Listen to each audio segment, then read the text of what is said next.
Troy monthly live stream at this point. So I'm going to do a bit of a recap. I'm going to go through the data over the last wee while, talk through some of the emotions I've been feeling and how I've been repeating the pattern, but really conscious of the pattern as it's being repeated and not allowing myself to let the force of that pattern take me with it, right? And so, um, yeah, just as an overview, though, I basically came into this year, had a bit of a disaster week, got back on track, started really hitting my daily habits, feeling better than ever, take home cash growing, hitting all my habits, hitting all my calendar appointments, um, not second guessing myself, not sort of the anxiety deep within my soul, not procrastinating important, tough conversations, turning up to um, key meetings, everything feeling achievable and doable. And then that's all been going great. And then what do you know? Just like clockwork, as soon as as I reach a level where things are really rolling, habits start to slip. Just for something like in my, like that subconscious almost like brings a cloak back over the top of me. And, um, and yeah, just like it's not there. Like I'm forgetting to even do my habit tracking. Like I'm not even tracking them when I know I'm not doing them. And that's the real sign for me that something's off. Like if it's not front of mind, like, oh, where's my habits at? Then um, I've let go of the main thing that allows me to reach my potential, right? Because I don't have a value creation problem. I don't have a strategy problem or a network problem or a intelligence problem or an effort problem or an anything problem. I have a emotional self-sabotage problem when I haven't made the necessary investments into my sleep, um, control of alcohol and cannabis, exercise, live streaming, meditation, all these things. But when we get into the data, there's a couple of standout bits that are like the key elements, the keystone habits, where if I get those done, the rest seem to follow, right? The 20 that deliver the 80. Um, and so I think all of this is within this wider narrative of I'm 33 and my partner and I are really maturing, and I've made a stunning amount of money and in my time, and yet like I like personally, I like having flatmates. Like I've got one of my good friends, George, that we live with. We live with another girl in this big house. We've still got flatmates, right? And I'm 33, and I'm starting to go like, okay, starting to look at houses.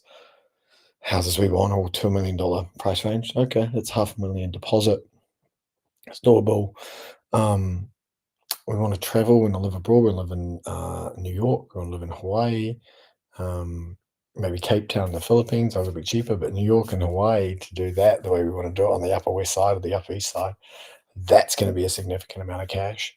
And then I want to be having a family within 4 years, and there's a certain way that I want to live. And so the thing that I've had in my back pocket or my subconscious has had in its back pocket for a long time is like, oh, well, you've done it before. You can kind of build $1 million company in 3 years. Um, and so I did that a couple of times. And I'm on to my third one now, but I don't really have another cycle. I don't really have another revolution of boom bust. And I'm starting to, as I walk the path further with God and go to church consistently, I'm starting to want to make sort of deeper commitments to giving up some of the hedonistic bullshit that I've always desired, and or all of the hedonistic bullshit, and lock down the cannabis use and alcohol use, and just lock down all of the elements in my life that are stopping me from becoming a as powerful of an individual as I could become. And it's almost like, like an animal or a human, when it's facing its death, like when it's facing death and it really counts, it'll fight harder. Like that's where you'll see the most fight, like a cornered dog or something like that. And I feel like that's where I'm at with the subconscious pattern, or the sort of the subconscious self-sabotaging pattern that I've got within me. Um, and it's like it can feel it being boxed in because I've got my physical habits, and I've got the relationship, and I've got a clear path, and I'm just slowly eroding all of its power. And now I'm sort of dancing with this. I'm on the knife edge of going, you know what? I don't I'm done with all of it. I'm done with all of the temporary short-term comfort thinking. I'm gonna trade it all in for the long-term 3 to 5 kid, 2 horses, 4 dogs, lifestyle block, pond, beautiful existence, that I've always kinda dreamed of. And so, um, with that decision making that's starting to brew, like, uh yeah, it's almost like it's fighting harder than ever to keep control and to stay in the pattern, stay here. We like it here. Struggling entrepreneur, like rich enough but not wealthy, you know, um, ups and downs, don't really trust yourself. We like it here. It's gotten us this far. Let's roll this out. When it gets really bad and we're fucked, we'll bounce off the bottom, and, and we'll fight for our lives, and we'll get where we need to go. But I don't want to do that anymore. I want to stop relying on,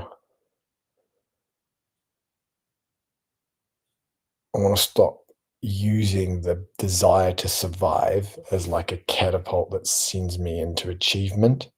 I just want to continue to achieve, and get to a point of unfuckwithable, if we put it that way. And I want to help all my friends, and I want to help my family, and I want to help, um, a bunch of kids in South Auckland become champions at the gym. I was talking to a good friend of mine, Shane, about some of the kids in his program that he works with, and they're really keen, and then sometimes they just don't have food and they're hungry. And like every story, I'm like, oh my gosh, it hits me in my soul. I'm like, I just think like, w-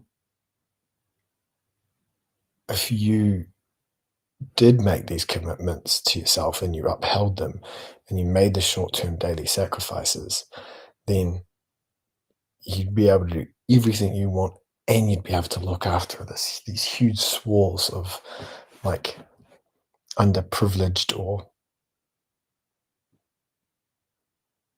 maligned individuals and communities. And that'd be something worth looking back on, after this cosmically irrelevant yet ultimately precious existence that we live. So it's kind of where I'm at. I'm in a transformative zone, and um, today I fucking tidied the whole room, everywhere, organized everything, which doesn't sound like a lot, but for me it gets me going. Trained 4 times in a row in the last 4 days. They've all been really hard. I'll be up at 6:30 in the morning with Shane for training. Um, yeah. So this time, I don't want to say it feels different because it always feels different. But this time, genuinely, um, I feel a different energy. There's a stronger why.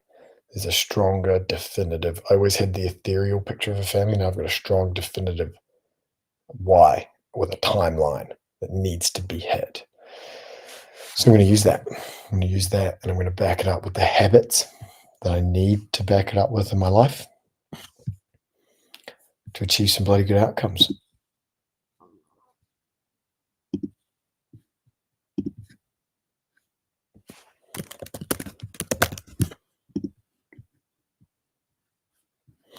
And thanks, Vincent, my friend. Profound insights. Appreciate it. And let's go.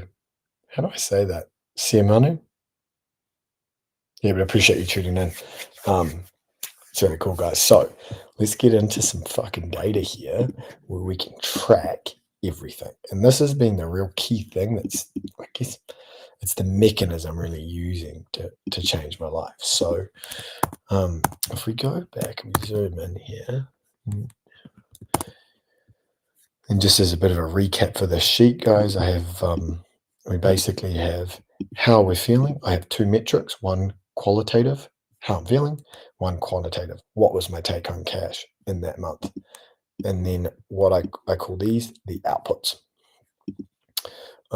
So from these are all your outputs, and then you got your inputs. And for me, the inputs are the habits hit rate and the calendar hit rate. Am I doing the things I need to do in my daily life? Am I hitting everything in my calendar or moving it so that I'm not short-term canceling stuff, right? And so what you'll notice, like one thing I've gotten a lot better at is I'm getting a lot better hit rate on my calendar. When I put something in there, I nail it.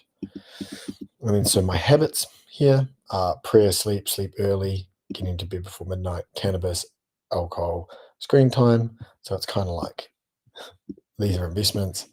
Don't do these things. Exercise, meditate, family time, do those things. And then live stream and junk food. So what you'll notice here is I came out and had like a pretty tough end of the year where I was fucking up, but I was recording everything. Got back on okay for that first week, and then I had the longest streak of feeling good, maybe in my entire life, but since records began, which was I've been doing this tracker on and off, but this is the most consistent I've been with it in a long time, since September last year. And so I had four weeks in a row of good, right? And when you come and look, you're like, what constituted that? Why was I feeling good? What constituted those outputs? So you come in here and you go, okay, well, in this week leading up to that, we were not doing a lot of anything, but I wasn't drinking alcohol. I was exercising okay, lots of family time. That's cool, good to see. And then we get into this week, we were feeling good. And so sleep was on, no alcohol, no screen time, and lots of exercise. Cool. And 3 points for cannabis, which doesn't seem like a lot. It's still red, but it's pretty good. Like, it's not bad. And then again, no alcohol, pretty good on screen time, lots of exercise every single day. Then here, no cannabis, no alcohol, screen time, exercise, meditating, even started meditating, family time's on, live streaming every day, no junk food any of the days. You'll notice this, like what I find for me, and this is it's like it's tracked here, right? Sleep, cannabis, alcohol, exercise. It's not even sleep. Like my sleep actually hasn't, I haven't been getting 8 hours every day. So it's actually more like no alcohol, no sleep, exercise. You do those fucking 3 things, bro, and you're feeling good. If you're feeling good, you're making a lot more money. And yeah, it's just life's better. I want this. I don't want the short-term feelings. When I'm using the thing to feel better and to have a bit of fun, I want the consistent week on week. I'm feeling good today. I'm getting everything I'm proud of the dad I'm becoming, you know, and that's the why I'm trying to really tap into now so that I don't do what I typically do, which is rely on the environment to force circumstances upon me to then perform. It keeps me on the back foot and it's anxious and it's stressy and it's just what I've always been used to. This time I want to embody who I'm going to become earlier so I'm prepared when it happens. I can be present in the moment and enjoy it. And so then what do you know? I have these good weeks, right? And I'm crushing it and I'm tracking everything and it's going great. Then what happens? Then I get cocky. Just forget to fucking record some shit. It's literally so whoopsies. Out of my brain. You know, whether that's cocky and no record is worse than bad. You know? I was sick that week. I was really sick this week. I had a couple of days of like great days where I was basically euphoric, I was crushing it. I did get sick, I held the line, and then no record. And then after that, what do you know? Back smoking weed. Oh, just a little bit. I'll just have a bit here, a bit there. Nope. Every single day. Right? Every single day, I go away a little bit, another little no record. These are bad, guys. Like when I'm getting no record here, there should be no record. It's not good.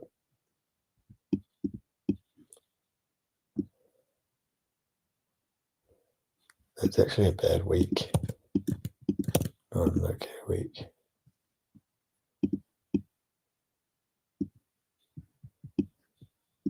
Okay, too. No, that's a bad week.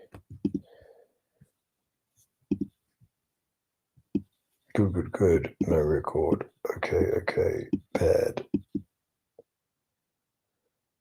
It's an okay week.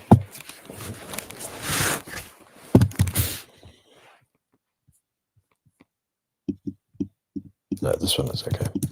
Anyway, I've got a little system with how I score that. But the most important part is, then what do you know? Last week, another fucking no record week.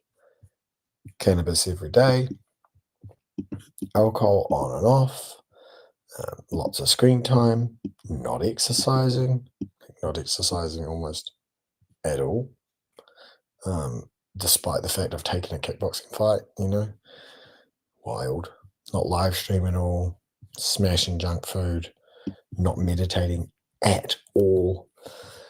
And then it culminated today in a nightmare day. And I basically ended up catatonically anxious. I was almost started a good day.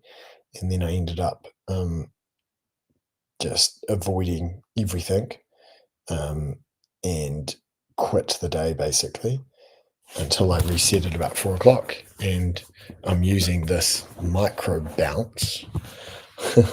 It's not a rock bottom, but it's a bottom to pick myself up. And that's why this live stream's happening, is because I wanted to get my bloody point here.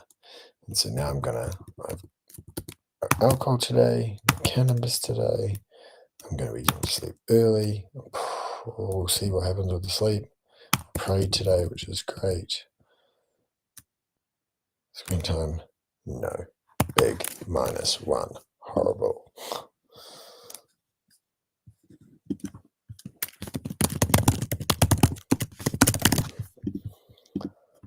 Exercised hardcore. I'm going to meditate as I go to sleep. Been chatting with the family.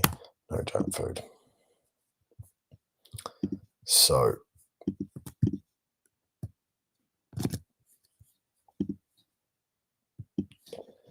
I've pulled this back and I'm getting up early because I'm training with Shane, so I'm not going to get that. So it's all good though. It's pretty nice. And this is 0.